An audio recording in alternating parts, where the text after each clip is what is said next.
The rain came down like bullets against the cracked windshield, each drop a percussion note in the symphony of a city that never quite slept.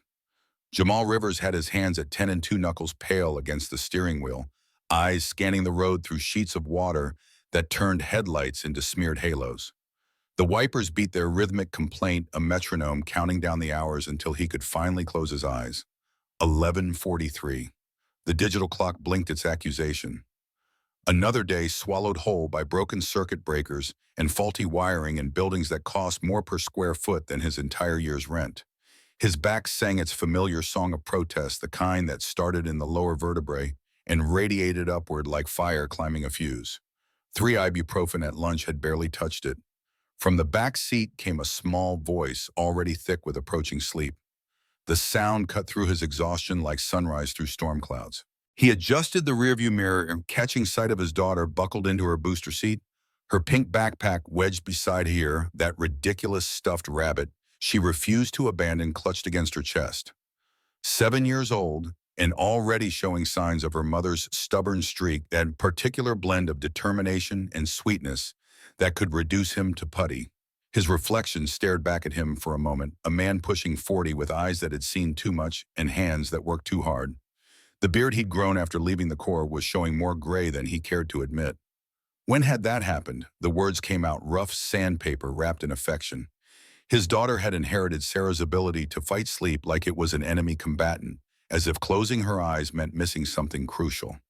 Her response came with the exasperation only a child could muster, that particular tone that suggested she'd been gravely wronged by the universe's insistence on bedtime. Martin Luther King Jr. Drive stretched ahead, slick and black as oil, the streetlights casting their amber glow across puddles deep enough to swallow a shoe. Vine City at this hour belonged to shadows and sirens, to the people who worked when others slept and the ones who never slept at all.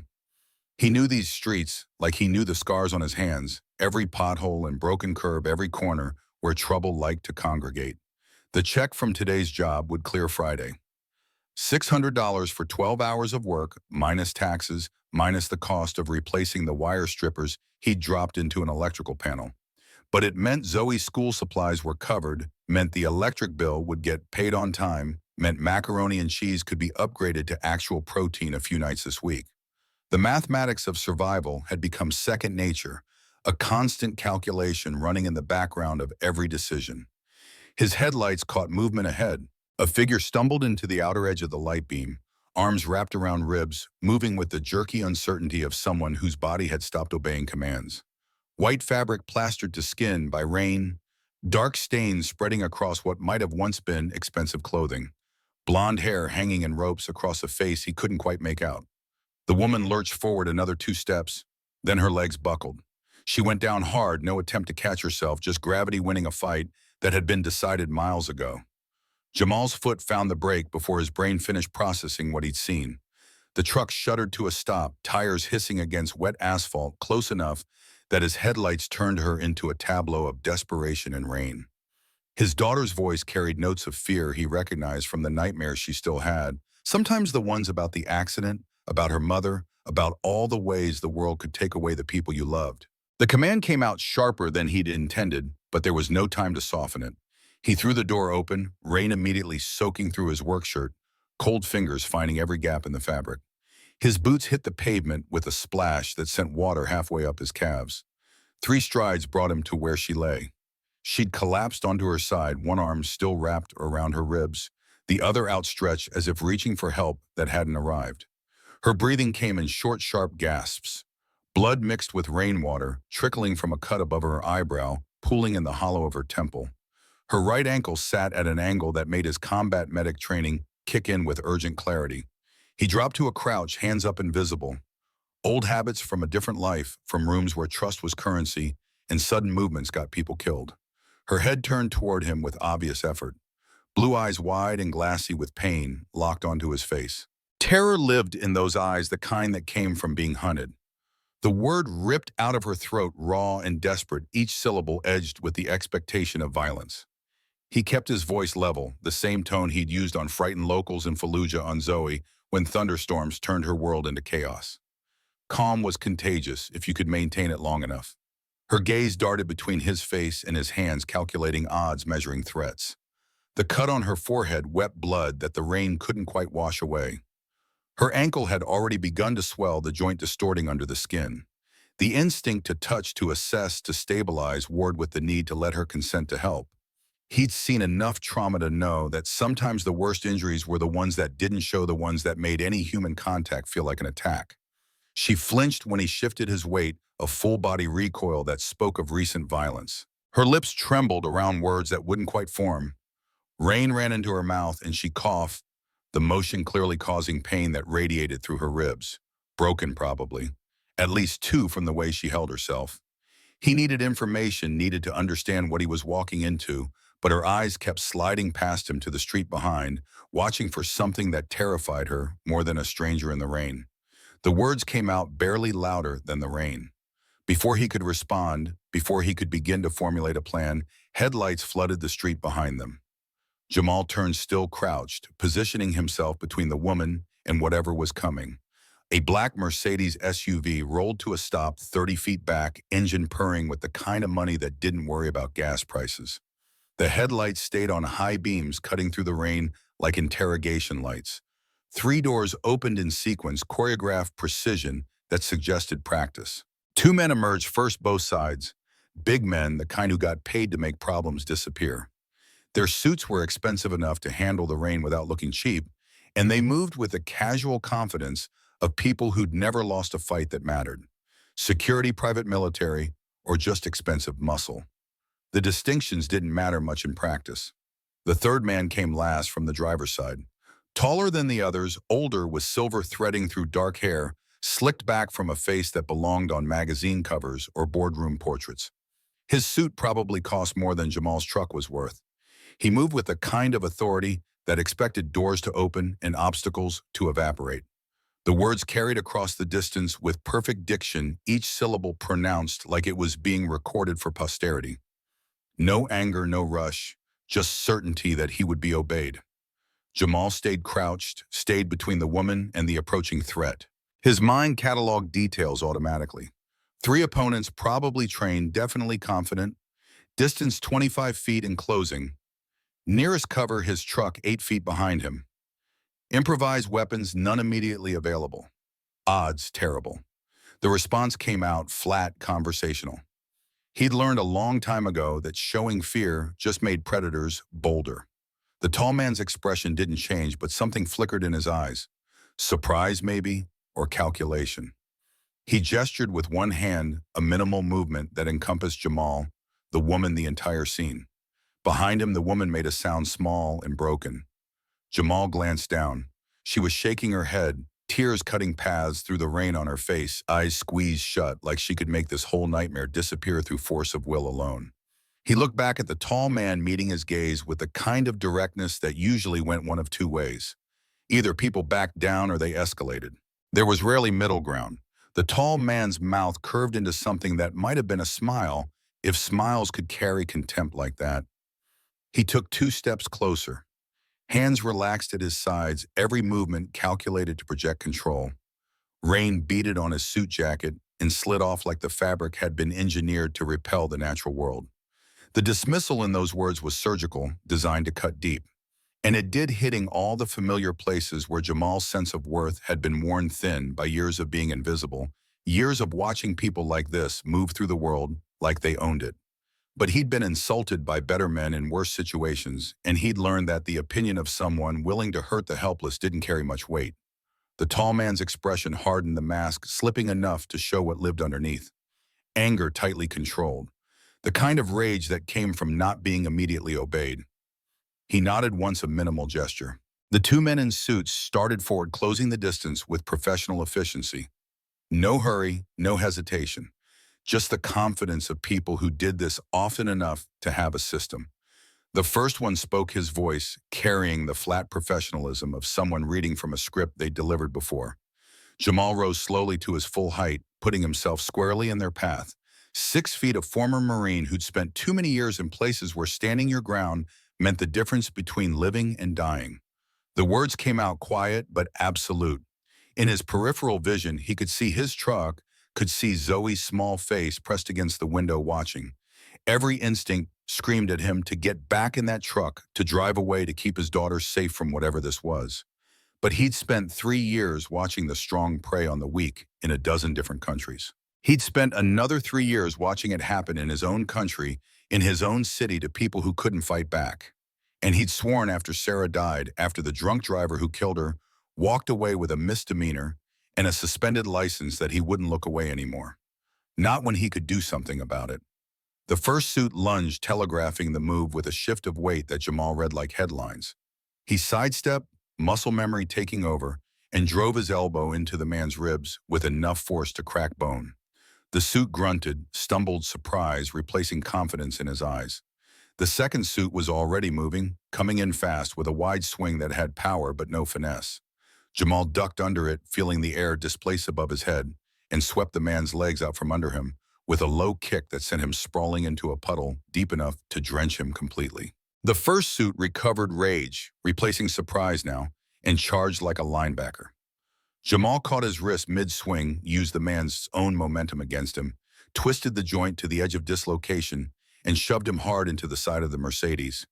The impact was satisfying, a dull thud that left a small dent in the passenger door. The suit slid down, his eyes unfocused. The second suit scrambled to his feet, breathing hard water streaming from his expensive jacket. His eyes held calculation now, a reassessment of the threat. He came in slower this time, more cautious, but still committed to the outcome that money had purchased. Jamal's heart pounded against his ribs, adrenaline singing through his veins with familiar intensity. It had been years since Paris Island, years since he'd needed these skills for anything but memory and nightmares. But the body remembered what the mind tried to forget. The suit feinted left, then right, testing for openings. Jamal held his ground, watching center mass reading the micro-movements that preceded action. When the man committed, driving forward with a combination of punches designed to overwhelm Jamal, redirected the energy, caught the man's arm, and used simple physics to send him airborne. The suit's feet left the ground. He rotated arms, windmilling uselessly, and hit the asphalt with enough force to drive the air from his lungs. He lay there gasping like a fish, rainwater pooling around his head.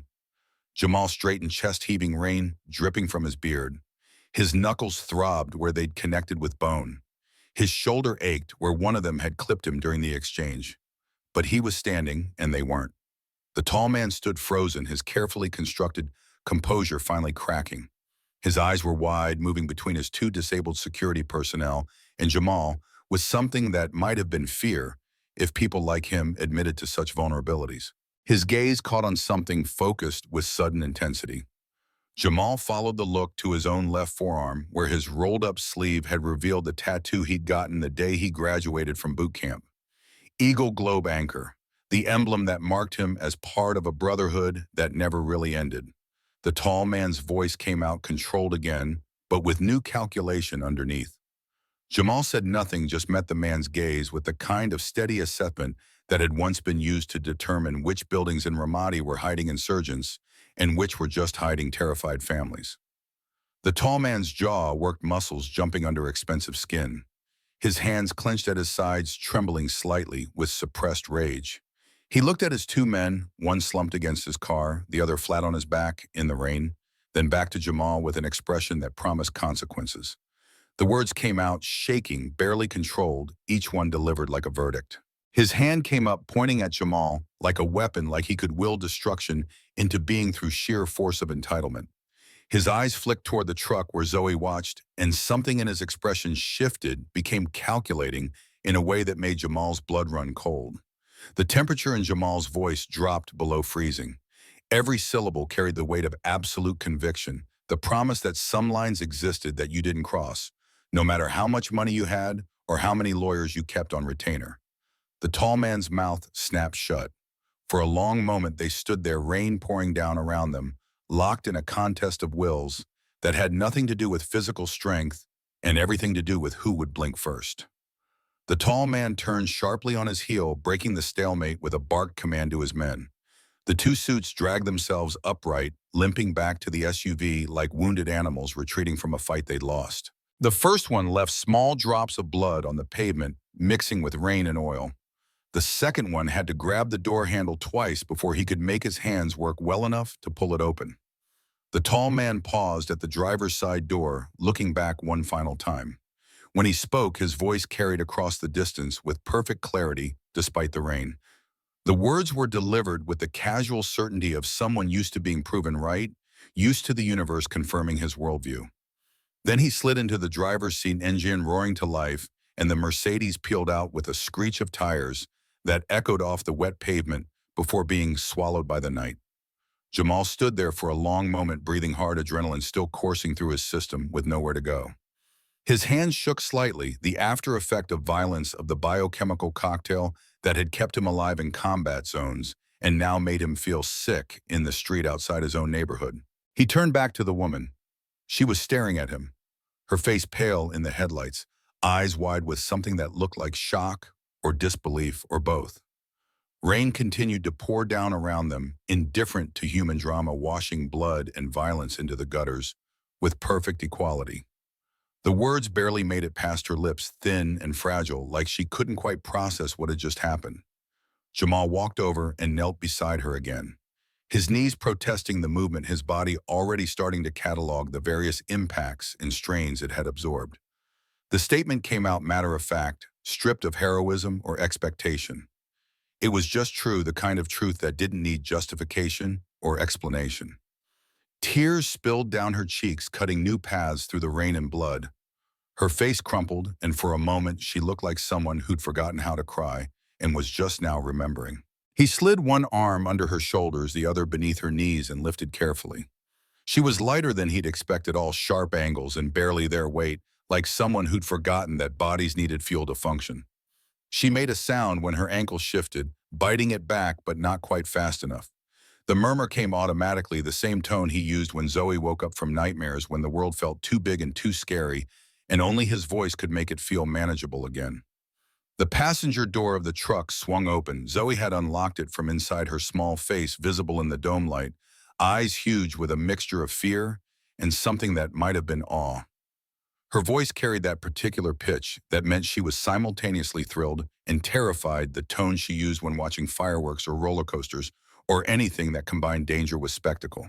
The words came out sharp, more command than request, because there would be time later to explain, to process, to help her understand. Right now, he needed to get this woman out of the rain and figure out what came next. He settled the woman into the passenger seat as gently as his aching arms would allow, mindful of the ankle, of the ribs, of all the visible and invisible ways she'd been broken. She clutched a small designer purse to her chest, holding it like it contained something more precious than money or credit cards. Zoe leaned forward from the back seat, her voice dropping to that particular softness she used with injured animals or sad people, the gentleness that Sarah had possessed in abundance and had somehow passed down to their daughter. The woman looked at the little girl, and something in her expression shifted, cracked just a little bit. She tried to smile, but it came out wrong, broken at the edges, more grimace than reassurance. The whisper was directed at Zoe, but seemed to encompass more gratitude for kindness, shown for innocence, witnessed for a moment of pure humanity in a night that had contained so little. Jamal climbed back into the driver's seat, water streaming from his clothes onto the worn upholstery. He cranked the heat up as far as it would go and pulled back onto the road, windshield wipers resuming their steady rhythm. The statement came out like a predetermined fact, the only logical next step in a sequence of events that had already spiraled beyond the boundaries of normal decision-making. The woman's hand shot out, grabbing his arm with surprising strength. Panic spiked in her voice, sharp and immediate. He glanced at her, at the terror written across her features, at the way her eyes had gone wide again, with a fear that eclipsed physical pain. The response came gentle but firm, the voice of someone who'd seen enough trauma to recognize when pushing was cruel. Her breathing quickened, chest rising and falling too fast, the beginning of panic that could spiral into something worse. Jamal looked at her, really looked, saw the desperation that went beyond broken bones and cuts, saw the kind of fear that came from being hunted by people with resources and connections and the will to use both. He'd seen that look before in villages, where the wrong answer meant death in the eyes of people who'd learned that authority couldn't be trusted, that the systems meant to protect could be turned into weapons. His exhale carried the weight of a decision, made a line cross that couldn't be uncrossed. Relief flooded her face, so profound it was almost physical. She sagged back against the seat, some fundamental tension releasing just enough to let her body acknowledge how close to collapse it really was. Zoe reaching forward from the back seat, her small hand finding the woman's shoulder with the kind of instinctive compassion that children possessed before the world taught them to guard their hearts. The words came out soft but certain, delivered with the absolute conviction that only a 7-year-old could muster the belief that being in proximity to her father meant automatic safety, that his presence alone could ward off all harm. The woman closed her eyes, and for the first time since Jamal had found her, she stopped shaking. He drove through the rain, mind already racing through the implications of what he'd just done, the ways this could go wrong, the dangers he might have invited into Zoe's life.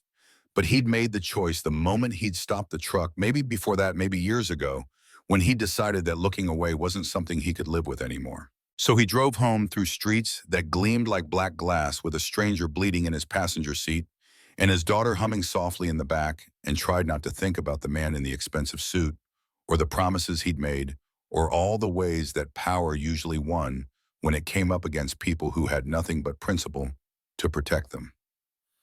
The apartment building emerged from the rain like something from a Depression-era photograph, all cracked concrete and faded paint, and the particular kind of tired that came from decades of deferred maintenance. The front steps had developed a tilt somewhere in the 90s, never quite serious enough to warrant fixing, but enough to make drunk people stumble and old people grip the railing like a lifeline. The buzzer system next to the front door wore a handwritten sign that read "out of order" in letters that had been there so long they'd faded to ghost impressions.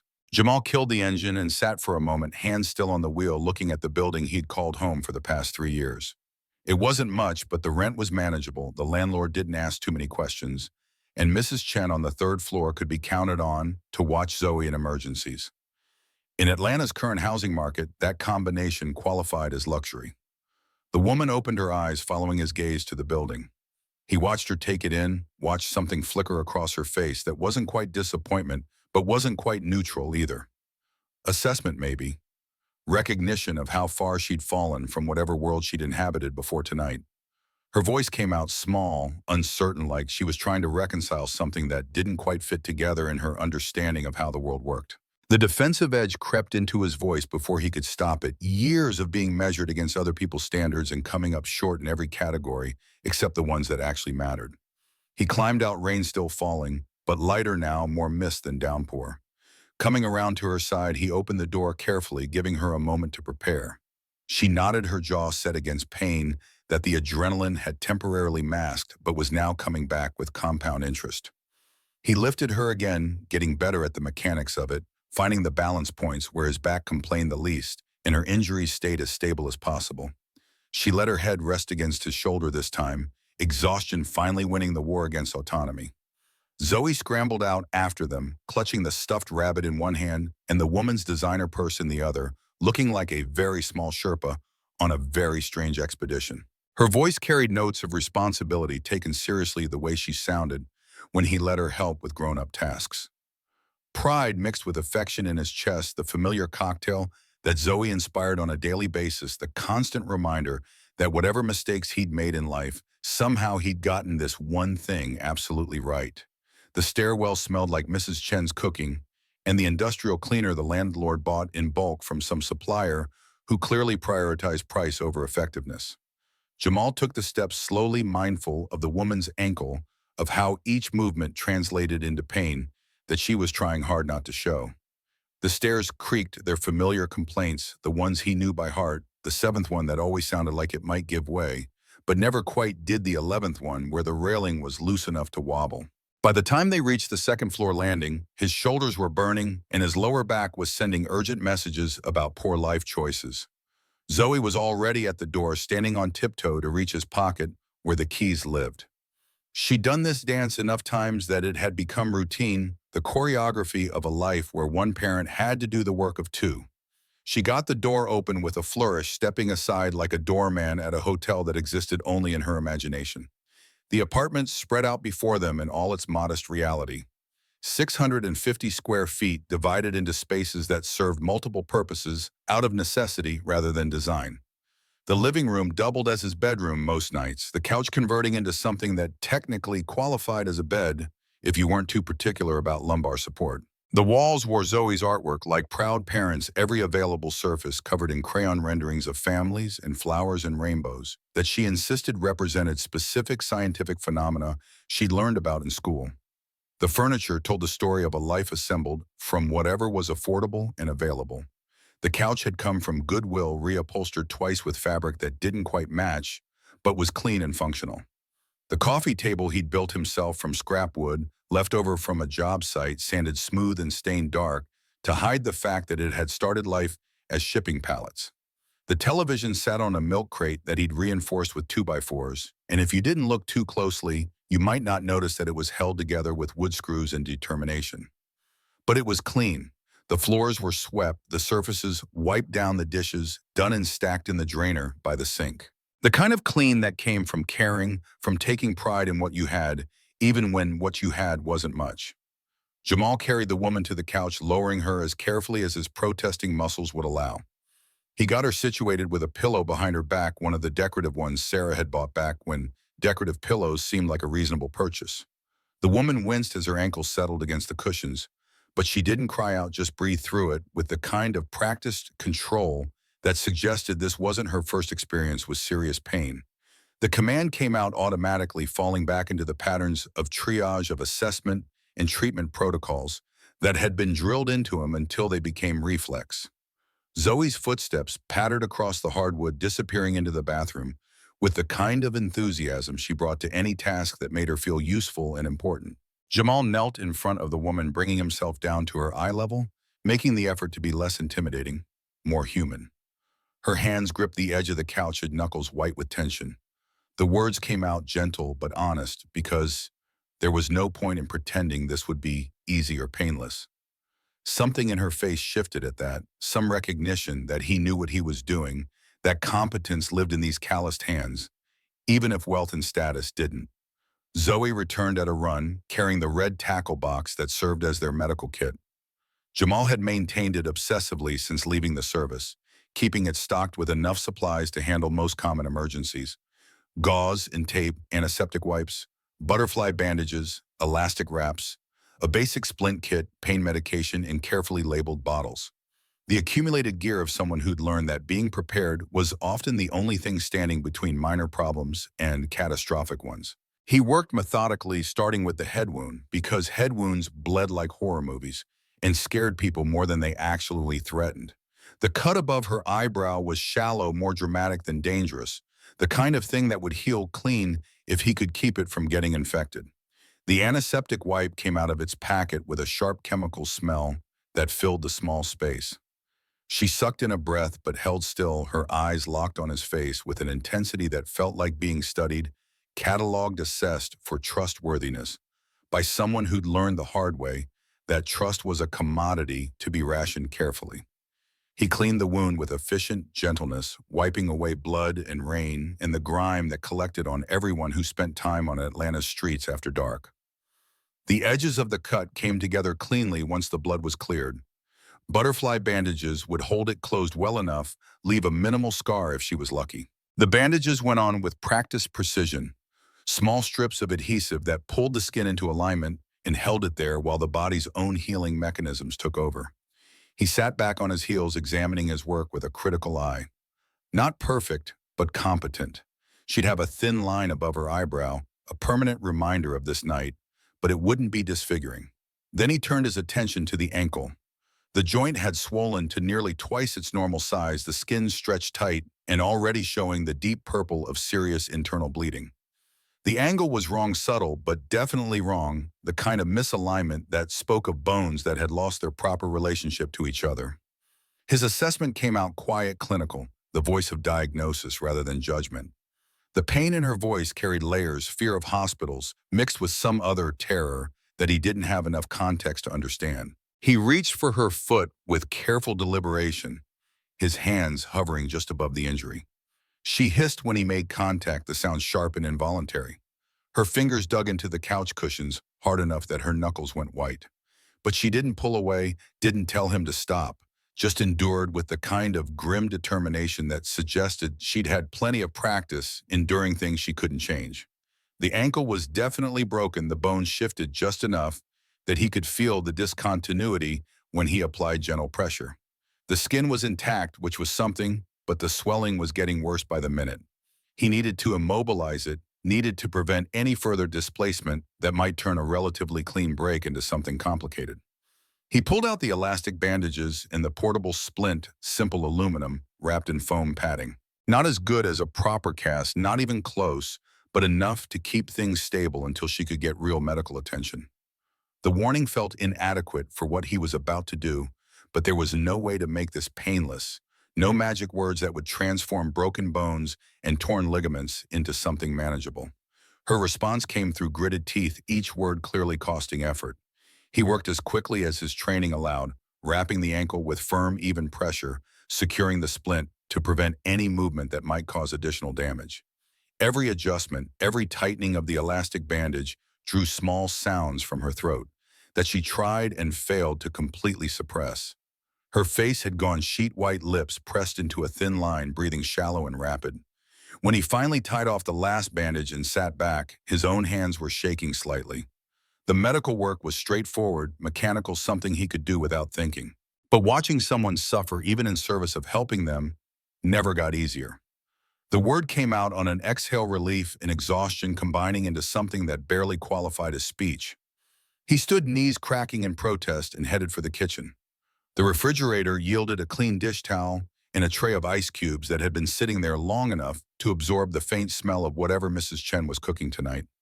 He wrapped the ice in the towel and brought it back, draping it carefully over the splinted ankle. The words came automatic, the same instructions he'd given dozens of times to Marines who'd done stupid things and civilians who'd had bad luck. Then he went back to the kitchen and returned with a glass of water and 2 white pills. She took them without question, washing them down with long gulps that suggested she'd forgotten about water, about basic needs, about taking care of a body that had been pushed past reasonable limits. He grabbed a clean towel from the bathroom, one of the good ones that Sarah had registered for at their wedding, back when they'd thought towels mattered, and the future stretched out infinite and bright. He draped it over the woman's shoulders, covering the wet clothes that clung to her like a second skin. The statement was simple, practical, but it felt insufficient given the circumstances, given everything that had happened and everything that would need to happen next. He disappeared into his bedroom, digging through the dresser until he found them. Sarah's clothes carefully folded and stored in the bottom drawer, the ones he hadn't been able to bring himself to donate because they still smelled faintly of her perfume, and giving them away felt like erasing proof that she'd existed. A pair of soft gray sweatpants and a t-shirt from a 5K run she'd done the year before Zoe was born. When he came back to the living room, the woman was staring at Zoe's drawings on the wall, her expression unreadable. His voice came out, rougher than intended emotion, sneaking in around the edges of practical concern. She looked at the clothes in his hands, understanding flickering across her face. Recognition of what it meant that he was offering her these particular garments, that they'd been kept and cared for and were now being given to a stranger. The words barely made it past a throat gone tight with grief that never really left, just retreated far enough to let him function most days. Zoe appeared at his elbow, looking up at the woman with solemn eyes. The offer came with complete seriousness, the kind of gravity that children brought to their most precious possessions, the understanding that sometimes comfort came in forms that didn't make logical sense. The woman's face did something complicated, emotions chasing each other too fast to name. Her hand reached out, taking the worn stuffed rabbit with a tenderness that suggested she understood exactly how much she was being trusted.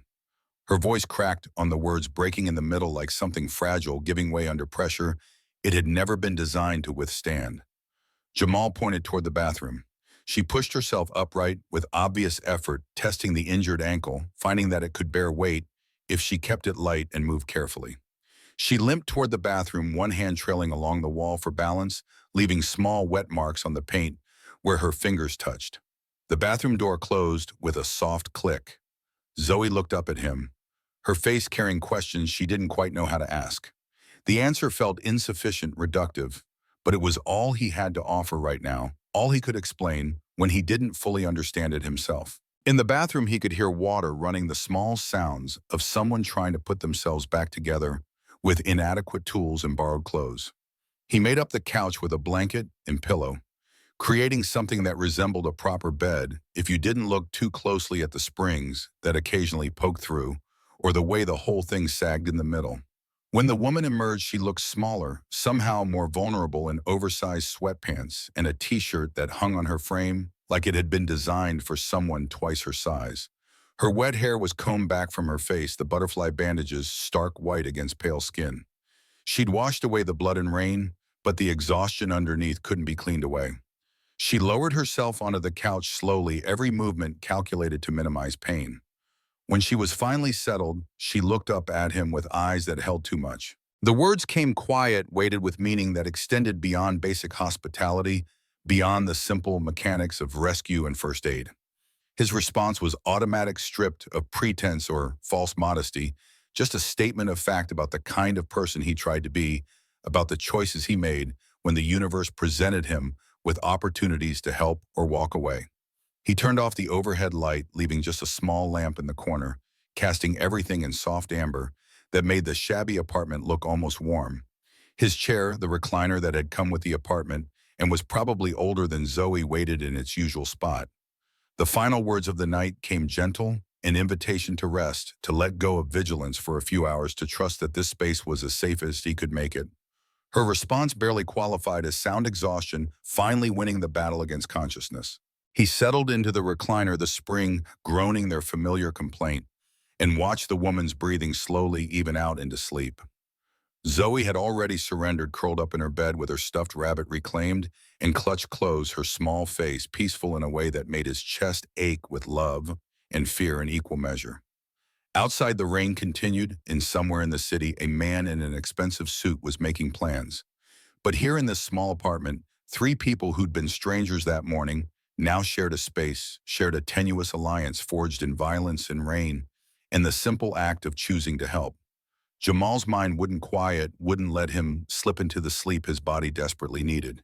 He kept replaying the fight, the look in the tall man's eyes, the threat that hadn't been spoken, but had been crystal clear in the glance toward Zoe. He'd invited danger here. He knew that with the certainty of someone who'd seen enough violence to recognize its patterns. Whatever the woman was running from, whoever was chasing her, they now knew exactly where to find her, which meant they knew exactly where to find him and Zoe. The calculation ran through his mind like code assessing risks and probabilities. He could call the police, except the tall man had suggested connections that made that option questionable. He could tell the woman to leave in the morning, send her back out into whatever hell she'd escaped from, except that violated every principle he'd tried to live by since hanging up the uniform. Or he could see this through, whatever this turned out to be, and hope that doing the right thing didn't cost him everything that mattered. Sleep, when it finally came, was thin and restless, full of dreams that mixed combat memories with present threats, where the enemy wore expensive suits and spoke with perfect diction and couldn't be fought with anything as simple as training and determination. Dawn came gray and unwelcome, leaking through the thin curtains like an accusation. Jamal woke with his neck kinked and his back screaming protest, the recliner having delivered exactly the quality of rest it promised. The apartment was quiet except for Zoe's soft breathing and the woman's occasional shift on the couch as her body tried and failed to find a position that didn't hurt. He extracted himself from the chair with the care of someone whose body kept a running tally of every injury and strain it had ever sustained. The kitchen called, offering the twin comforts of coffee and routine, the familiar ritual of morning that existed independent of chaos or consequence. The coffee maker gurgled to life, filling the small space with a smell that was half actual coffee and half the burnt residue of a machine that should have been replaced years ago. While it worked, he assessed the refrigerator's contents with the practiced eye of someone who'd become expert at creating meals from whatever ingredients happened to be available. Eggs, bread that was approaching but hadn't quite reached the boundary of stale, half a carton of milk, some cheese that he'd bought on sale. Nothing impressive, but enough to constitute breakfast for three if he was creative about portions. The woman's voice startled him, rough with sleep and pain. He turned to find her sitting up on the couch, wrapped in the blanket like armor, watching him with eyes that were clearer than they'd been the night before, but still carried shadows that sleep hadn't erased. The response came automatic, the same way he greeted Zoe on mornings when nightmares had stolen her rest. She tested the ankle carefully, face tightening, when weight translated into pain that couldn't be ignored. The assessment was clinical honest, the report of someone who understood that incremental progress was still progress. He poured coffee into two mismatched mugs, added milk to hers, because that's what she'd accepted the night before when she was too exhausted to have preferences, and brought them both to the coffee table. The offering was simple, unadorned, but in this moment, it represented something larger, the continuation of care, the commitment to see her through whatever came next. She took the mug in both hands, wrapping her fingers around it like the warmth could spread from ceramic to skin to somewhere deeper where the cold had taken root. The first sip made her close her eyes, and when she opened them again, something had shifted in her expression. The words came quiet observation rather than criticism, recognition of care that extended beyond emergency treatment into the ongoing work of making someone feel safe. He settled onto the coffee table across from her, his own coffee going cold between his hands, while he tried to formulate the conversation they needed to have. The statement felt inadequate, a massive understatement of the violence and threat that had played out in the rain. But he needed information, needed to understand what he'd stepped into, what dangers might be heading toward his door. Her hands tightened around the mug, knuckles going white. For a long moment, she didn't speak, just stared into the dark liquid like it might contain answers or at least the courage to voice them.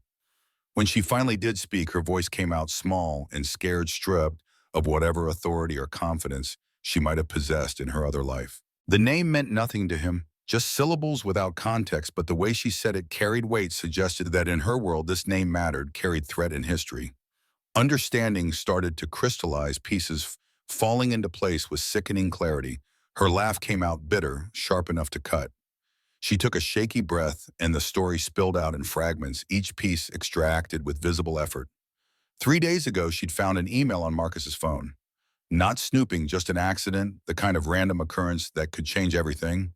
Plans, contracts, communications with board members. A conspiracy to force her out of her own company, the one her father had built, the one she'd been groomed to lead. The scheme was elegant in its cruelty. Marriage would give Marcus legal access cover for financial manipulation. She'd sign over controlling interest as part of their unified business strategy, never knowing it was robbery dressed up as partnership. He'd become CEO. She'd become decorative, a trophy wife, whose opinions mattered less than her ability to smile for cameras. Her voice dropped even lower, shame mixing with anger. The words felt inadequate but true, the only response that made sense when someone's trust had been weaponized against them. But she'd discovered the truth before the trap could close, found the evidence, saw through the performance to the calculation underneath. And when Marcus realized, she knew when he found her with his phone and understood that his carefully constructed deception had collapsed, he hadn't even tried to deny it. The memory played across her face, visible in real time, the moment when someone she'd loved revealed themselves to be someone else entirely. The board meeting had been next, a trap dressed up as business as usual. Quarterly projections, he'd told her, but when she walked in, all 12 members were there and the transfer documents were ready. Sign voluntarily or they'd remove her by force, declare her mentally unfit, whatever it took to complete the theft. She'd refused, had stood up to leave, to remove herself from that room full of people who'd decided her value was purely transactional. Marcus had grabbed her arm, tried to force her back into her chair, and in the struggle, she'd fallen. Her hand went to her forehead, touching the butterfly bandages with fingers that trembled.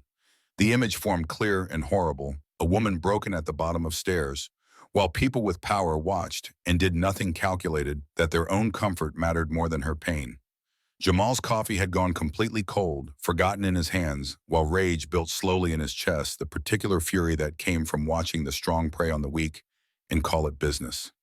She'd crawled, dragged herself across expensive carpet and polished floors to a service exit while her body screamed protest, and every movement proved that the people she'd trusted had decided she was disposable. Made it to an alley where she'd collapsed, where Marcus and his security had found her again. Her eyes found his, holding his gaze with an intensity that felt like drowning. The room felt too small suddenly, the weight of what she'd told him pressing down like atmospheric pressure before a storm. He'd saved her from Marcus's men, but the threat was so much bigger than two guys in expensive suits. This was corporate conspiracy, systematic abuse of power, the kind of enemy that fought with lawyers and judges and money rather than fists. The question came out tactical, focused on the one element that mattered most in any fight, the thing that separated hope from fantasy. She reached for her purse, the designer bag she'd clutched through everything, pulled out a phone with a cracked screen that somehow still functioned. 6 photo screenshots of emails and documents that she pulled up with shaking fingers. The screen told stories of greed and betrayal in clinical business language. Plans to liquidate assets, offshore accounts, timestamps that prove premeditation. Not everything, she said, not the full picture, but enough to demonstrate that something criminal had been planned, enough to suggest the scope of the conspiracy. Her voice broke on the question, desperation bleeding through carefully maintained control. The calculation was immediate, obvious. 6 photos weren't enough to take down an organization, to overcome the weight of money and connections and institutional inertia, but they were a starting point, a thread that could be pulled until the whole thing unraveled. The question came out flat, practical, stripping away emotion to focus on mechanics. Understanding dawned in her eyes, followed quickly by doubt.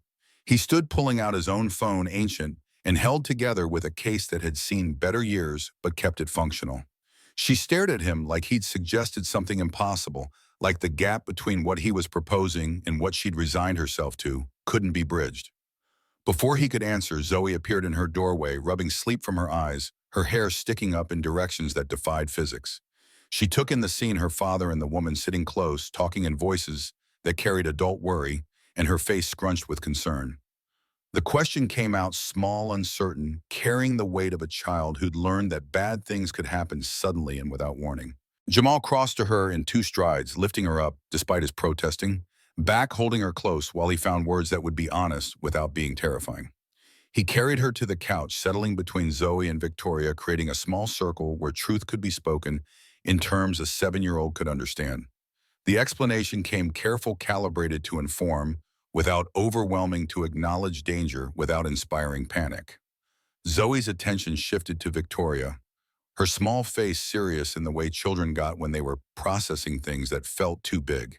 The question was direct, unadorned, the kind only a child would ask because adults learn to hide behind euphemism and implication. Victoria's expression did something complicated, emotions fighting for dominance behind eyes that suddenly looked very young and very old at the same time. The admission came raw, stripped of pretense, the kind of honesty that adults usually reserve for therapists in moments of crisis. Zoe considered this with the gravity she brought to important pronouncements, then nodded once with decision. She slipped off the couch and ran to her room, returning moments later with a fresh sheet of paper and her box of crayons. She pressed them into Victoria's hands with ceremonial seriousness. The command came gentle but absolute, delivered with the certainty of someone who'd discovered a fundamental truth about the world and felt obligated to share it. Victoria stared at the blank paper in her hands like it might bite her, like the white space represented something terrifying rather than empty. Her fingers trembled as they hovered over the crayons, decades of denial and suppression, warring with something that wanted desperately to be released. Jamal watched the internal struggle play out across her face, recognized the paralysis that came from having parts of yourself amputated by other people's expectations. He'd seen it in Marines who came home from deployment, unable to remember what peace felt like in himself after Sarah died, when the future had contracted to just getting through the next hour. The words came quiet, an invitation rather than pressure, permission to try without the burden of needing to succeed. Victoria picked up a blue crayon with fingers that shook. The tip touched paper, hesitated, then moved.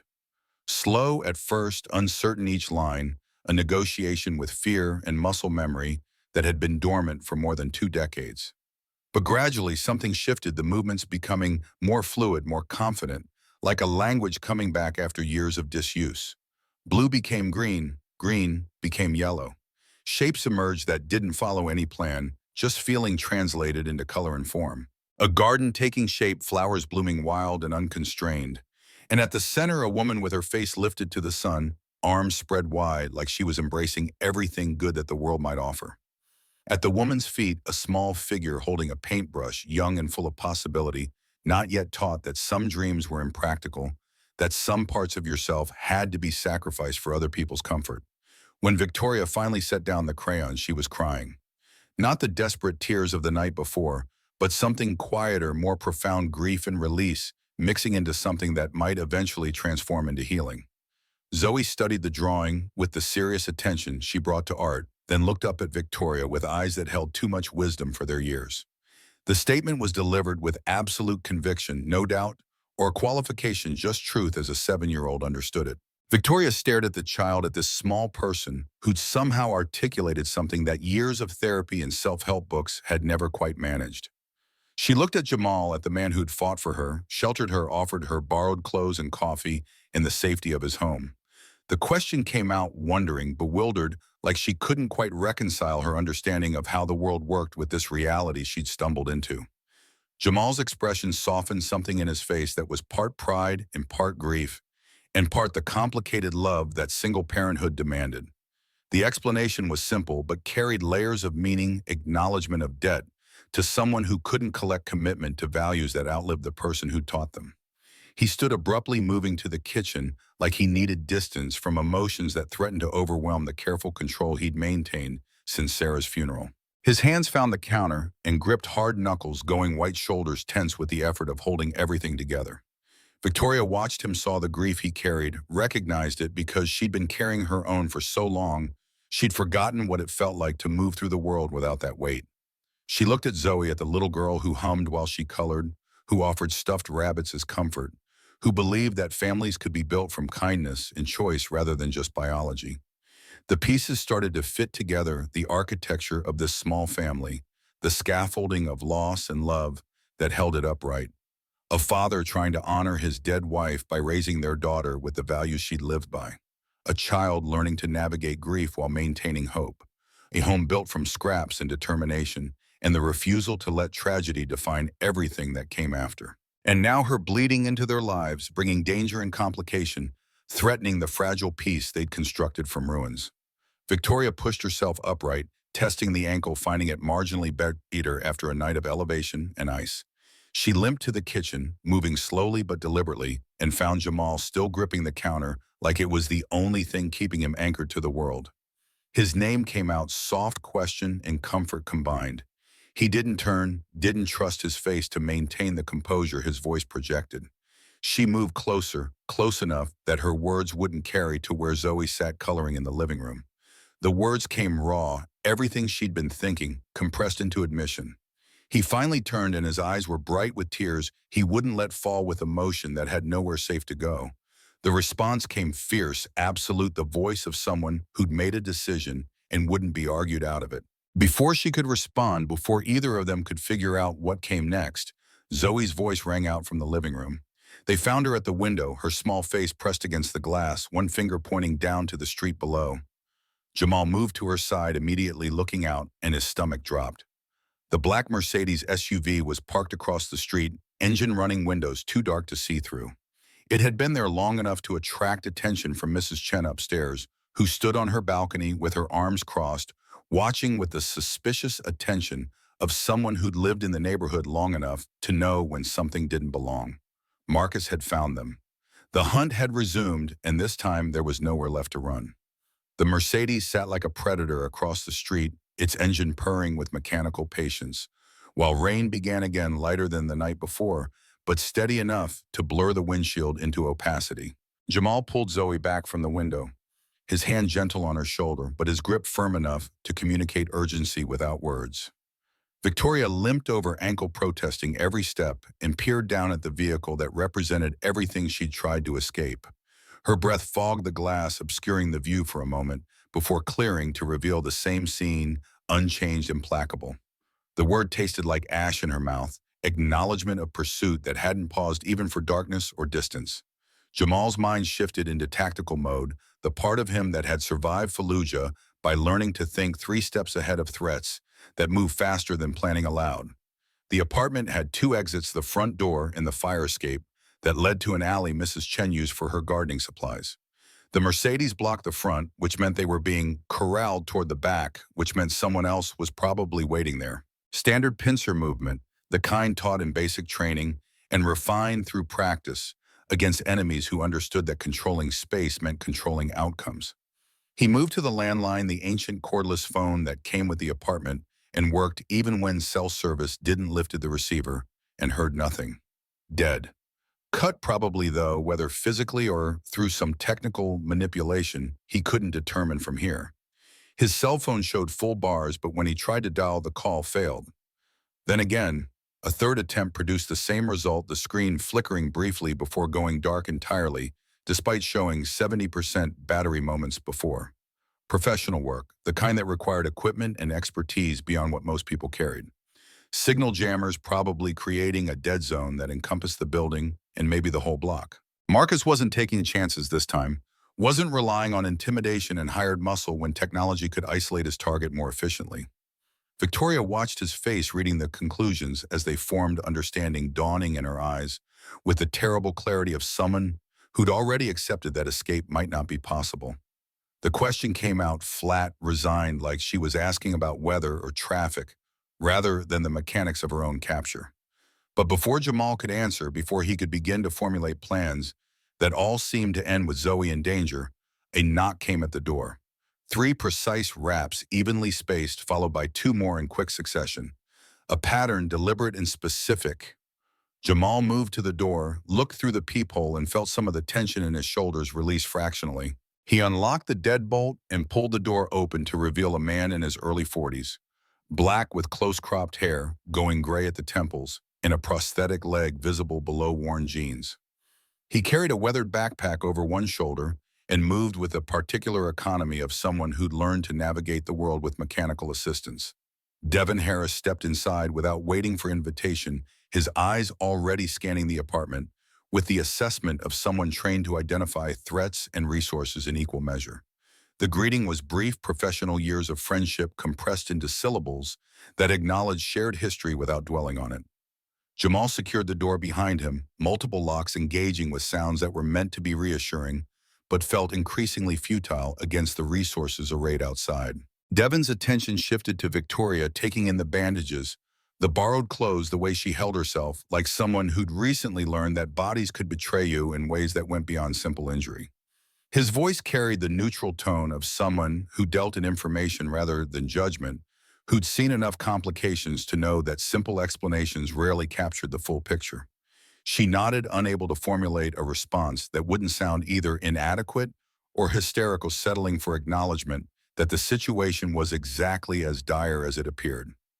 Devin set his backpack on the dining table, unzipping it to reveal a laptop that looked like it had survived combat zones and natural disasters, held together with electrical tape and determination.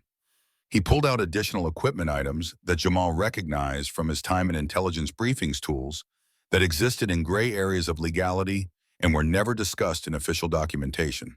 The explanation came matter-of-fact, delivered with the confidence of someone who'd done this particular dance enough times to know all the steps.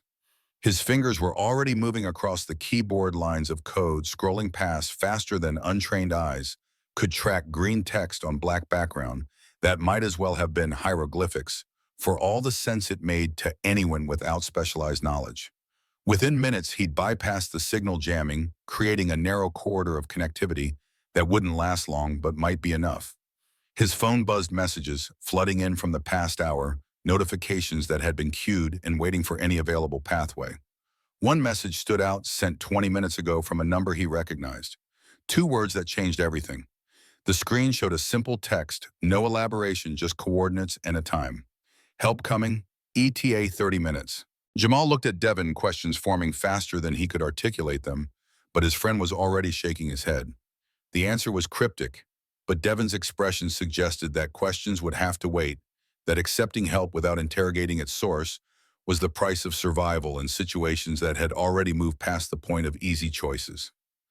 Victoria had moved to the window again, watching the Mercedes, with the focus of someone studying an enemy's position, learning patterns that might reveal weakness.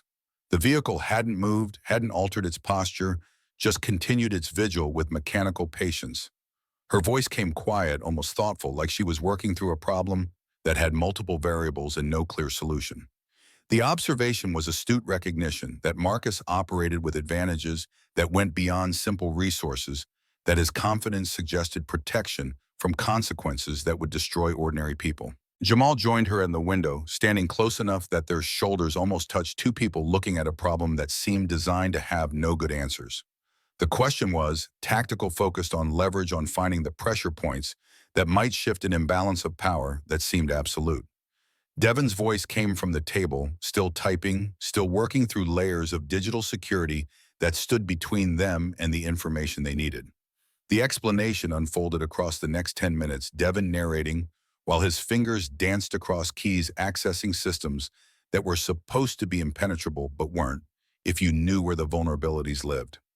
Sterling Tech's email servers yielded first 3 years of correspondence flooding into temporary storage gigabytes of data that would take days to parse manually, but could be searched algorithmically for patterns and keywords. The board members' communications painted a picture of systematic corruption, emails discussing the merger that wasn't really a merger, the marriage that was actually a hostile takeover, the careful orchestration of Victoria's removal that had been planned long before she'd discovered the first email.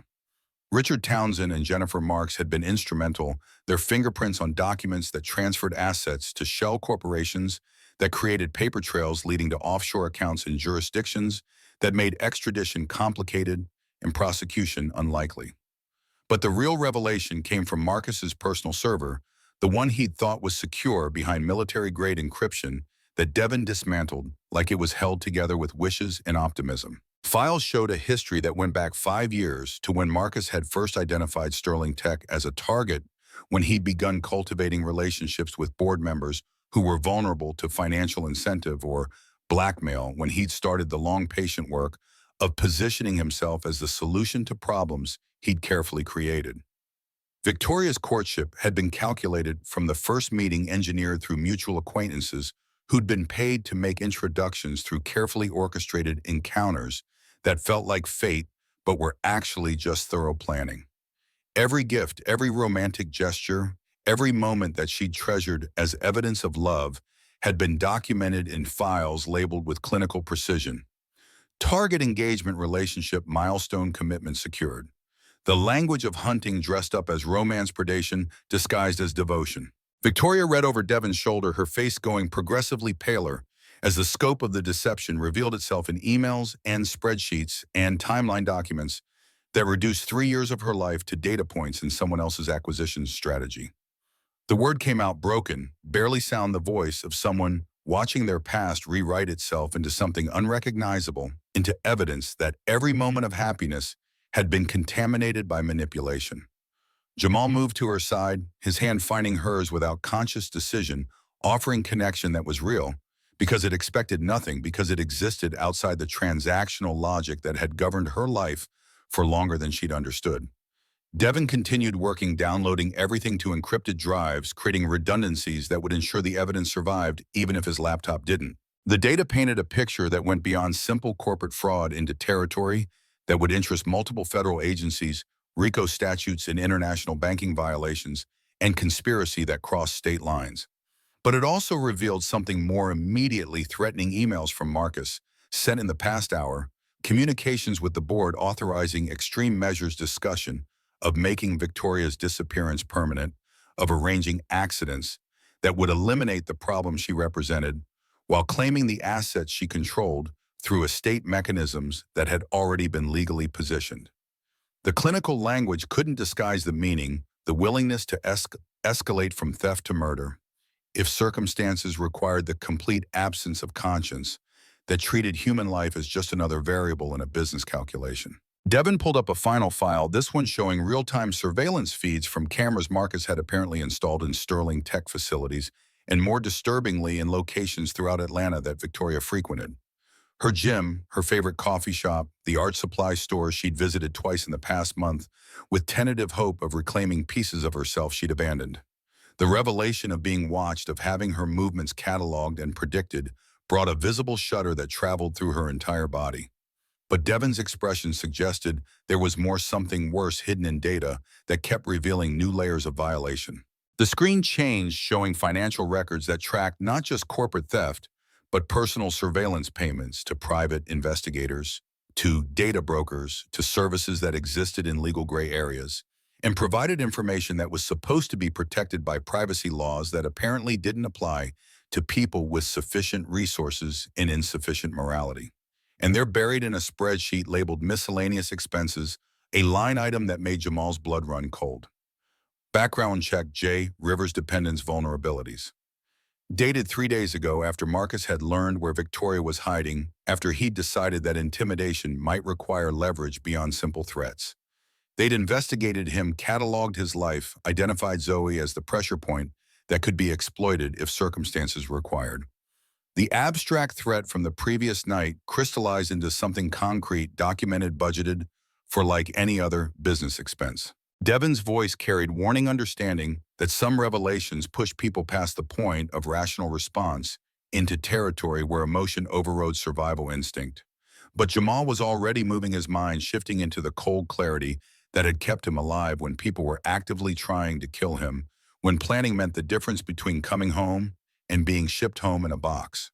The question came out tactical, stripped of emotion, focused on resources and timing, and the logistics of survival when the enemy had advantages in every measurable category. Devon checked his phone again, the secure connection still holding, despite interference that should have made communication impossible. The answer carried qualification acknowledgement that help was coming, but might not arrive in time, that the next 15 minutes represented a window of vulnerability that Marcus might choose to exploit. As if summoned by the discussion movement outside drew their attention back to the window. The Mercedes doors opened, all of them simultaneously, and 6 men emerged. Not just the 2 from last night recovered and reinforced, but 4 additional security personnel who moved with military precision, spreading out to cover approaches and eliminate escape routes. And from the driver's side, Marcus himself, immaculate in charcoal gray, despite the rain, walking toward the building entrance with the confidence of someone who'd never been told no in any context that mattered to him. Zoe appeared at Jamal's side, her small hand finding his, her voice carrying the fear she was trying hard to be brave about. The question deserved an honest answer, deserved acknowledgement that danger was real and present, and that pretending otherwise would be a different kind of betrayal. He knelt down, bringing himself to her eye level, his hands on her small shoulders. The words came careful, calibrated to inform, without terrorizing, to acknowledge threat, while maintaining the framework of safety that children needed to function. But Zoe's eyes were already too knowing, too aware that sometimes bad things happen to good people, that her mother's death had proven that the universe didn't always protect the innocent or punish the guilty according to any logic that made sense. Her response came quiet acceptance laced with resignation that no 7-year-old should have to feel. Victoria moved closer, lowering herself carefully to the floor, despite her ankles' protest, joining the small circle that had formed around truths that couldn't be softened. The words came raw, stripped of pretense admission that protecting others sometimes meant exposing them to exactly the dangers you'd hoped to prevent. But Zoe reached out her small hand, finding Victoria's, connecting them with touch that carried more meaning than vocabulary could encompass. The statement was delivered with absolute conviction, the certainty of someone who decided that family was defined by choice and commitment rather than biology, that love was something you gave rather than something you earned. The moment broke when pounding came at the door, fist against wood, with enough force to make the frame shudder. No courtesy knock, this time, no pretense of civility, just the demand of power, expecting compliance. Marcus's voice carried through the door, perfectly modulated, each word enunciated with the precision of someone used to being recorded. Devon had already moved, positioning himself near the window, with a clear view of the street below his phone, ready to document whatever happened next, creating a record that might matter if any of them survived to present it. Jamal stood, moving toward the door, but not opening it, his body creating a barrier between threat and the people he'd committed to protecting. The response came through the closed door, calm and absolute, the voice of someone who'd already decided that compliance wasn't an option regardless of consequences. Silence followed, stretching long enough that Jamal wondered if Marcus had chosen to retreat, to regroup, and approach from a different angle. But then the voice came again, different now. Harder, the veneer of civility stripped away to reveal calculation underneath. The threat was explicit, legal language deployed as weapon. The promise of state power turned against them through connections and influence that rendered justice into something malleable, subject to interpretation by people who could be bought. Victoria pushed herself upright, limping to the door, her voice carrying through the wood with steel that hadn't been there before, with rage that had finally burned through fear to find something harder. The words came out clear and strong, each syllable a rejection of the identity he'd tried to impose, of the future he had attempted to orchestrate without her consent. Marcus's laugh filtered through cruel and knowing. The insinuation was designed to wound to reduce her escape into evidence of instability, to use the very act of seeking safety as proof that safety was needed from her, rather than for her. Jamal's jaw clenched, rage building in his chest, but Victoria's hand on his arm stopped him from responding, from giving Marcus the reaction he was clearly attempting to provoke. Her voice, when she spoke again, carried new certainty, the tone of someone who'd finally stopped running from truth and started running toward it. The accusation landed hard, shifting the dynamic from defense to offense, from victim to prosecutor. Through the door they could hear Marcus's breath catch, calculation recalibrating to account for resistance he hadn't anticipated. His response came smoother, dismissive, but with an edge that suggested the mask was slipping. Devin held up his phone, showing a timer counting down. 11 minutes until help arrived, if help was actually coming, if the message hadn't been intercepted or the sender compromised. 11 minutes to hold ground against 6 men and institutional power that rendered simple physical defense inadequate. The sound that came next was worse than threats, worse than violence. It was silence, complete and absolute, the kind that preceded decisions made, plans executed, consequences delivered. Then came the smell, acrid and unmistakable smoke, filtering under the door in wisps that quickly became streams. Fire, deliberate, and spreading the building, suddenly transformed from shelter into trap. Marcus's voice returned, muffled now by smoke and distance, as he retreated to safety while delivering his final message. The ancient fire alarm finally engaged its shrill scream, filling the apartment, too late to warn of danger that had already arrived. Zoe pressed against Jamal, her face buried in his shirt, while Victoria stood frozen, watching smoke pool against the ceiling, with the terrible understanding that Marcus had escalated past intimidation into territory where people died and called it tragedy rather than murder. Devin was already moving, grabbing his laptop, securing the evidence that might be the only thing giving their deaths meaning, while Jamal's mind raced through options that all seemed to end badly. The fire escape was compromised, probably watched, possibly blocked. The front door led into smoke and men who would ensure they didn't make it to the street. The windows were too high for jumping, even without Zoe and Victoria's injuries making that option suicidal. They were trapped exactly as Marcus had intended, and the building was burning. The smoke thickened with terrifying speed, transforming the apartment into something alien and hostile. Jamal's training kicked in automatic responses from fire safety drills conducted in burning buildings, where the difference between survival and death was measured in seconds and decisions. He dropped to his knees, pulling Zoe and Victoria down with him, where the air was clearer, where oxygen still existed in quantities that could sustain life. Devin was already there, having made the same calculation, his prosthetic leg scraping against hardwood as he moved with practiced efficiency despite the mechanical limitation. The command came out sharp and absolute, no room for debate or hesitation.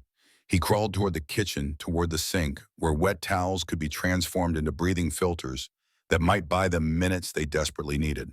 Victoria followed, dragging her injured ankle across the floor, while Zoe stayed pressed against Devin, who'd wrapped his jacket around her face to create a barrier against smoke that grew denser by the second. The towels went under the faucet, soaked until water streamed from fabric that had absorbed all it could hold. Jamal distributed them with the efficiency of someone conducting triage, covering Zoe's face first, then Victoria's, keeping the largest for himself because his lungs were strongest and would fail last.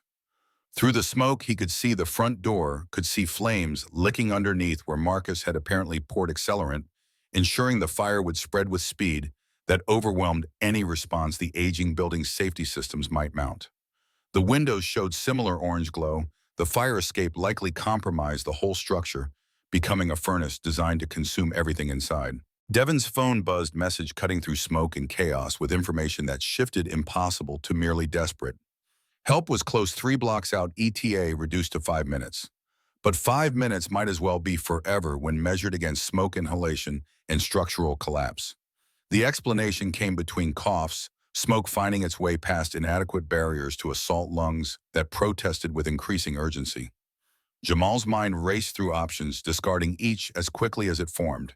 They couldn't go down, couldn't go out through conventional routes that Marcus had turned into death traps, which meant the only option was up toward a roof that might already be burning, that might collapse before they reached it, but that represented the only direction Marcus hadn't explicitly blocked. The decision came fast, survival instinct, overriding the part of his brain that wanted to calculate odds and probabilities. He grabbed Zoe, lifting her despite his back screaming protest while Devin took the laptop and Victoria pushed herself upright, using the counter for leverage. The hallway outside the apartment was worse, smoke so thick it reduced visibility to inches heat that suggested the fire had spread to multiple units and was climbing with the inevitability of physics. The stairs to the third floor were barely visible, a dark shape in darker smoke, but they represented the only path that didn't lead directly into flames. Jamal led the way, feeling each step before committing weight testing for stability in a building that was actively being destroyed. Zoe clung to him, her small body shaking but silent, trusting with the absolute faith children gave to parents who couldn't possibly guarantee the protection they promised. Behind him, Victoria climbed on hands and knees, her ankle making upright movement impossible each step forward, a negotiation with pain and physics. Devin brought up the rear, one hand on Victoria's shoulder to maintain contact in smoke that eliminated visual tracking, the other clutching his laptop like it contained salvation rather than just evidence. The third floor hallway was marginally better smoke present, but not yet overwhelming, heat intense, but not yet lethal. Mrs. Chen's door stood open, the apartment beyond clearly empty, evacuated through some route they hadn't seen or timing they'd missed. The roof access was at the end of the hall, a metal door with a push bar that Jamal hit with his shoulder, praying it wasn't locked, that building codes had been followed as feed. That one thing in this nightmare would work the way it was supposed to. The door gave way, swinging open onto a rooftop that was blessedly free of flame, but filling rapidly with smoke that poured from ventilation shafts like industrial chimneys. Rain continued its steady assault, turning the tar paper surface into something slick and treacherous. But the air was breathable oxygen, mixing with smoke in ratios that allowed lungs to function. They staggered out, coughing, gasping alive in a way that felt temporary and conditional. Jamal set Zoe down carefully, checking her face, her breathing, seeing fear, but not the blue tinge that would indicate oxygen deprivation. Victoria collapsed against the roof's low wall, her chest heaving, while Devin moved to the edge, looking down at the street where fire trucks were just arriving, where Marcus's Mercedes was conspicuously absent. The observation came flat recognition that Marcus had achieved exactly what he'd intended, that they were alive, but publicly branded as criminals fleeing justice. That survival came at the cost of reputation and credibility. But Devin was shaking his head, his phone out despite smoke and chaos, documenting the scene with the methodical attention of someone who understood that narrative mattered, that the story people believed determined outcomes as much as objective facts. The correction came with grim satisfaction, understanding that Marcus had overplayed his hand, that arson and attempted murder carried consequences. Even wealth and connections couldn't completely eliminate. Sirens multiplied below fire trucks joined by police cars and ambulances, the machinery of emergency response overwhelming the street with lights and personnel. But more significantly, 3 black SUVs appeared different from Marcus's vehicle, moving with coordinated precision that suggested federal rather than local authority. The doors opened and people emerged wearing windbreakers marked with letters that made Victoria's breath catch. FBI. Not local police who might be influenced or corrupted, but federal agents whose jurisdictions superseded local connections, whose interests suggested crimes that crossed state lines and triggered statutes Marcus couldn't simply buy his way past. A woman in her 50s climbed out of the lead vehicle, her gray hair pulled back severely, her posture suggesting military background and zero tolerance for obstacles. She looked up at the burning building, scanning the rooftop until she found them, then pulled out a bullhorn. The words carried clearly despite wind and smoke, each syllable enunciated with authority that expected compliance and usually received it. Firefighters were already positioning ladders, metal scraping against brick, as they established routes down from a rooftop that was rapidly becoming untenable. Smoke continued to pour from vents, and the stairwell they'd emerged from the fire spreading with acceleration that suggested the entire structure might be lost. Jamal went first, carrying Zoe because her small size made the ladder descent terrifying even without injury or trauma. Each rung felt like negotiating death metal, slick with rain, height translating into stomach-dropping awareness that falls from this distance didn't leave room for mistakes. But he'd climbed worse in worse conditions, had scaled buildings in Fallujah under fire, and muscle memory carried him down to street level, where firefighters waited to receive his daughter. Victoria came next, assisted by 2 firefighters who essentially carried her ankle, making independent descent impossible. She kept her eyes closed, trusting strangers, because trust was the only option, because control had been an illusion all along. Devon descended last the prosthetic, making each step an exercise in calculated risk. But he made it down with the laptop still intact, still protected, the evidence secured despite fire and smoke and attempted murder. The FBI agent approached immediately, her credentials already out, her expression suggesting she'd seen enough crime scenes to be unimpressed by dramatics. The introduction was brisk, professional, establishing authority without wasting time on unnecessary elaboration. Victoria stepped forward, despite her ankle, despite the borrowed clothes and bandages that made her look nothing like the polished CEO who appeared in business magazines. The words came out steady, certain, stripped of the fear that had governed her decisions for the past 3 days. Agent Morrison's expression didn't change, but something flickered in her eyes that might have been approval, or at least recognition that cooperation was being offered rather than extracted. Devon held up the laptop, its case scorched, but the machine inside still functional. The explanation was technical, precise, delivered with the confidence of someone who knew exactly what he'd obtained and why it mattered. Morrison gestured to two other agents who approached with evidence bags and chain of custody forms, the bureaucratic machinery of federal prosecution already engaging before anyone had been formally charged. Devon transferred the drives with careful attention to documentation, ensuring that nothing could be challenged, later on procedural grounds that the evidence would survive not just fire but the legal challenges Marcus would inevitably mount. Morrison pulled out her phone, issuing rapid commands to people who weren't present, coordinating actions that were already in motion. Arrest warrants, search warrants, asset freezes, the simultaneous assault on Marcus's empire that required timing and resources only federal agencies could marshal. The question was directed at Victoria, delivered with the clinical interest of someone assembling a case rather than offering comfort. Victoria's response came without hesitation. The location where her professional life had ended and her survival had begun, where Marcus had revealed himself and set in motion everything that followed. Morrison nodded once, decisive, and spoke into her phone again. Within minutes, the coordination was complete, teams moving to multiple locations simultaneously, the kind of orchestrated action that prevented evidence destruction and witness intimidation. The FBI vehicles departed with Victoria and Devon, leaving Jamal and Zoe with paramedics who insisted on checking vitals and oxygen saturation despite protests that they were fine. The examination revealed smoke inhalation that was concerning, but not critical, minor burns that could be treated on site, the various bruises and strains that came from escaping burning buildings. While Jamal submitted to medical attention he couldn't afford to refuse, he watched his apartment building burn, with the sick understanding that everything he owned was being consumed. Zoe's drawings, Sarah's clothes, the few photographs he'd kept from his marriage and deployment, the accumulated evidence of a life lived, all of it transforming into smoke and ash while firefighters worked to contain the spread. Mrs. Chen appeared at his side, her face streaked with soot, but her eyes sharp with the anger of someone whose home had been violated. The information came bitter acknowledgement of violation that went beyond property damage into destruction of community, of the small, fragile ecosystems people built when resources were limited and vulnerability was shared. Jamal pulled Zoe closer, feeling her small body pressed against his side, alive and breathing and safe despite Marcus's best efforts. The building could be replaced, possessions could be acquired again, but this small person who trusted him absolutely was irreplaceable, and Marcus had tried to use her as leverage, had been willing to let her burn to achieve his objectives. The rage that thought inspired was cold and absolute, the kind that didn't explode outward, but crystallized into commitment, into certainty that Marcus would face consequences, even if Jamal had to spend everything he had to ensure it. The Sterling Tech boardroom looked exactly as Victoria remembered, though she'd never imagined she'd return like this.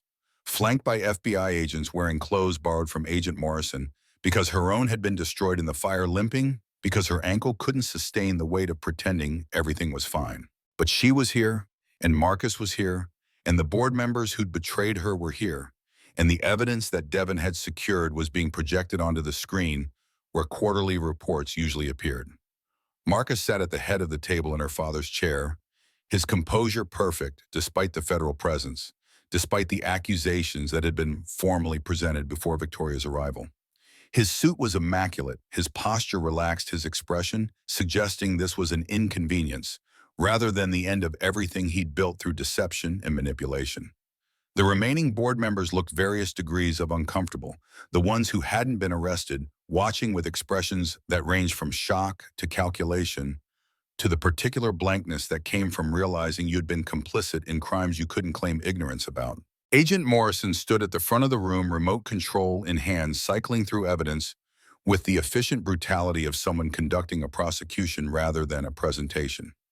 Each image, each document, each email thread was worse than the last, building a picture of systematic fraud that had stripped billions from Sterling Tech while enriching Marcus and his co-conspirators.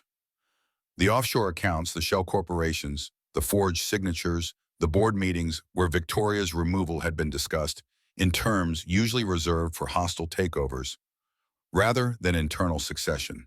And then came the personal violations, the surveillance footage showing Victoria's movements cataloged and analyzed, the background checks on people she'd never mentioned to Marcus, the emails discussing her psychological vulnerabilities and how they could be exploited. The courtship reduced to tactical decisions, the proposal to a milestone in an acquisition timeline, the planned wedding to a legal mechanism for transferring assets. Morrison let the final image sit on the screen, an email from Marcus to Richard Townsend discussing Victoria's mother's suicide and how that trauma could be leveraged to make her more compliant, more willing to accept guidance, more susceptible to manipulation dressed up as care. Victoria watched Marcus's face as the room absorbed that particular revelation, watched for shame or regret, or any evidence that humanity existed beneath the performance. But his expression remained neutral, calculated, the face of someone assessing damage and formulating response rather than experiencing remorse.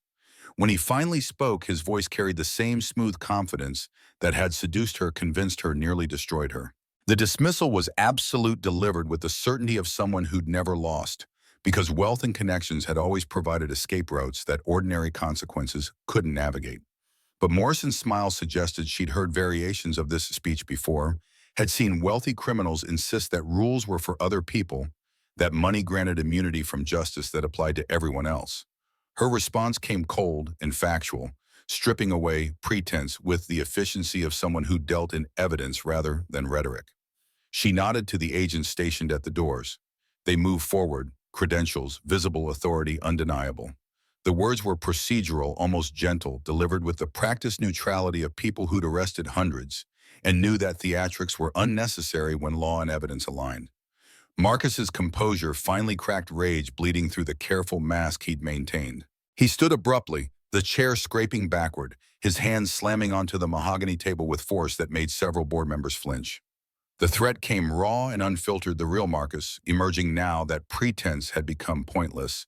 The man who'd been willing to burn a building with people inside, who'd manipulated and stolen and destroyed without conscience because victory was the only metric that mattered. Victoria stepped forward, moving past Agent Morrison, past the federal authority and institutional power, until she stood directly across from Marcus, with only the table between them. When she spoke, her voice carried a strength she'd forgotten. She possessed a certainty that came from having survived the worst he could do and emerging intact. The words were simple, true, delivered without triumph or vindication, just statement of fact about transformation that had occurred despite his best efforts to prevent it. Marcus stared at her, really seeing her, maybe for the first time, seeing someone who'd escaped the cage he'd built, who'd found value in places he'd never thought to look, who'd chosen meaning over money, and discovered that the exchange made her wealthier than he could understand. The agents moved to either side of him, hands on his arms, guiding him toward the door with professional efficiency. He didn't resist, just allowed himself to be led away, while his eyes stayed locked on Victoria, promising future consequences, suggesting this wasn't over.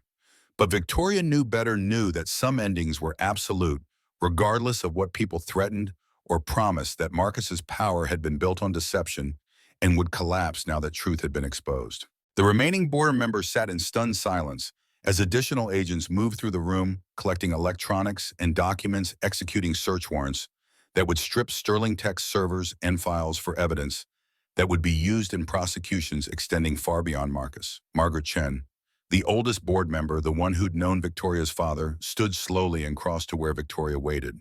The embrace was fierce, unexpected, carrying decades of complicated history and the relief of someone who'd witnessed corruption and felt powerless to stop it until now.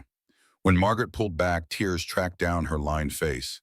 The question hung in the air, less inquiry than invitation. Recognition that leadership required willing participation rather than desperate survival. Victoria looked around the boardroom at the space where her father had built an empire, where she'd been groomed to inherit power without understanding its cost, where Marcus had tried to steal everything and had instead given her the gift of perspective. The decision came easily clarified by fire and fear and the understanding that some victories meant walking away from battlefields that demanded too much. She explained her reasoning, the commitment to building something new, rather than rebuilding something that had been compromised, the recognition that healing required distance from places that carried trauma. Margaret nodded slowly, understanding flickering in her eyes. The offer was genuine, spoken with the authority of someone who still commanded respect despite everything that had happened. Relief washed through Victoria, the weight of expectation finally lifting permission granted to choose a different path. 6 months transformed into a lifetime measured in different metrics. The Phoenix Rising office occupied 3 modest rooms in a renovated building where Vine City was slowly gentrifying, where grant money and donations funded the work of helping women escape situations that would otherwise consume them. Victoria sat across from a young woman whose story echoed her own in painful ways. Different details, but the same fundamental pattern of manipulation and control, of discovering too late that love had been performance designed to enable theft. The guidance came from experience rather than theory, from intimate knowledge of how recovery required both practical support and emotional scaffolding, how rebuilding a life meant addressing immediate needs while creating foundation for future independence. The woman's eyes held hope, mixed with doubt, the combination that Victoria recognized from her own mirror 6 months ago. The response was absolute, unqualified, spoken with conviction that came from having lived through transformation that had seemed impossible. After the woman left with resource lists and follow-up appointments, Victoria stood at the window looking out at streets that had once seemed threatening, but now felt like home. Her ankle had healed completely, the limp fading to occasional stiffness when weather changed.